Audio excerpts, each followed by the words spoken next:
Hello student, कैसे हैं आप सभी। आई होप कि आप सभी ठीक होंगे। और हम आज पढ़ने वाले हैं अधिगम वक्र। अधिगम वक्र पढ़ना क्यों जरूरी है? क्योंकि जो हम बच्चे को सिखा रहे हैं वो किस गति से सीख रहा है, इसे हम ग्राफ पेपर भी दर्शा सकते हैं कि बच्चा किस गति से सीख रहा है। तो जो ग्राफ पेपर पर हम दर्शाते हैं अधिगम की गति या बच्चों के सीखने की स्पीड के हिसाब से हम जो दर्शाते हैं उसी से जो वक्र प्राप्त होता है उसे अधिगम वक्र कहा जाता है।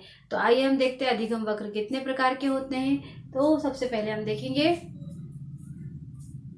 अधिगम वक्र की डेफिनेशन क्या है।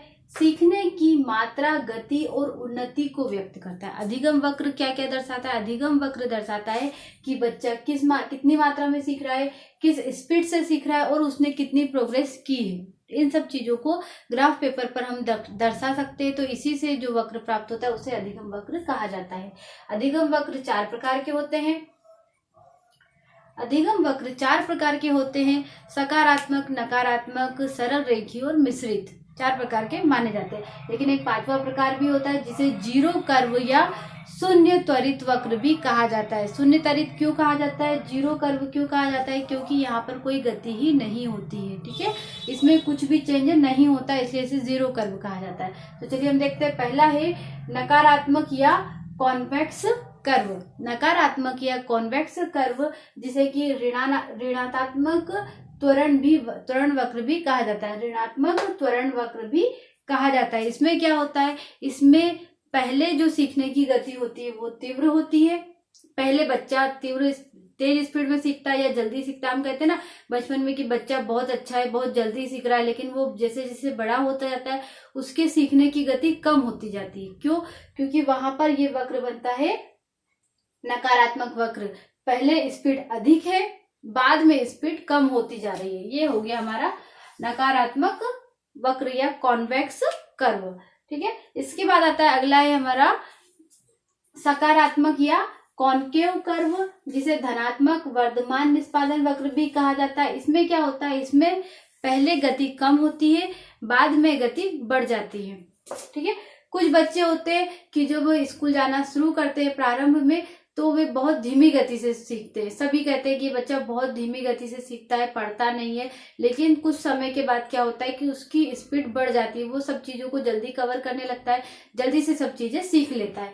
तो उसे कहा जाएगा सकारात्मक वक्र, जिसमें कि पहले गति धीमी हो रही है, बाद में गति उसकी बढ़ गई है। तो इसे कहा जाएगा सकारात्मक या कॉनकेव कर्व। ठीक है, अगला है मिश्रित वक्र। मिश्रित वक्र में क्या होता है, देखिए मिश्रित जैसे कि नाम से ही जाहिर हो रहा है कि मिश्रित मतलब क्या हो रहा है, मिक्स करना हो रहा है, कभी कौन सा कभी कौन सा। तो यहाँ पर क्या होगा, मिश्रित में होगा कि कभी गति बढ़ेगी, कभी गति धीमी हो जाएगी, सीखने की गति उसकी कम ज्यादा होती रहती है। तो इसीलिए इसे मिश्रित या एस शेप्ड कर्व भी कहा जाता है। एस शेप्ड क्यों कहा गया है?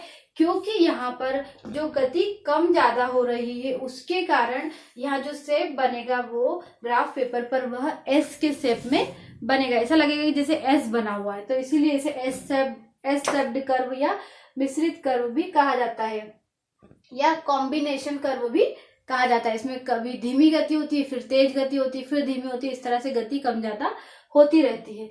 अगला है सरल रेखीय वक्र। सरल रेखीय वक्र या समान निष्पादन वक्र, जिसमें कि गति एक समान होती है। बच्चा बचपन में भी एक ही गति से सीख रहा है, बड़ा हो रहा है तो भी उसकी पढ़ने की गति, सीखने की गति वही बनी हुई है। तो उसमें जो वक्र प्राप्त होगा हमें ग्राफ पेपर पर, जो ग्राफ बनेगा वो एक सीधी लाइन वाला बनेगा। तो यहाँ पर हमने देखा कि जो सीखने के या अधिगम के जो वक्र है, लर्निंग कर्व, वे 4 प्रकार के होते हैं। सकारात्मक, नकारात्मक, मिश्रित और सरल रेखीय वक्र। अब यहाँ पर एग्जाम में क्वेश्चन किस तरह से आता है, या तो डायरेक्ट ग्राफ पेपर दिया जाएगा या फिर एग्जाम्पल दिया जाएगा कि ये एग्जाम्पल है और इसमें जो ग्राफ बनेगा वो कौन सा बनेगा, किस प्रकार का कर्व यहाँ पर प्राप्त होगा। जैसे कि लिखा हुआ है एक बच्चा प्रारंभ में धीमी गति से सीख रहा है, बाद में उसकी गति बढ़ जा रही है, तो इसमें कौन सा वक्र प्राप्त होगा। तो पहले धीमी गति से सीख रहा है, बाद में उसकी गति बढ़ी है, तो यहाँ पर सकारात्मक वक्र होगा। तो इस तरह से एग्जाम्पल दिए जाते हैं और वहां पर हमें देखना होता है कि कौन सा वक्र प्राप्त हो रहा है।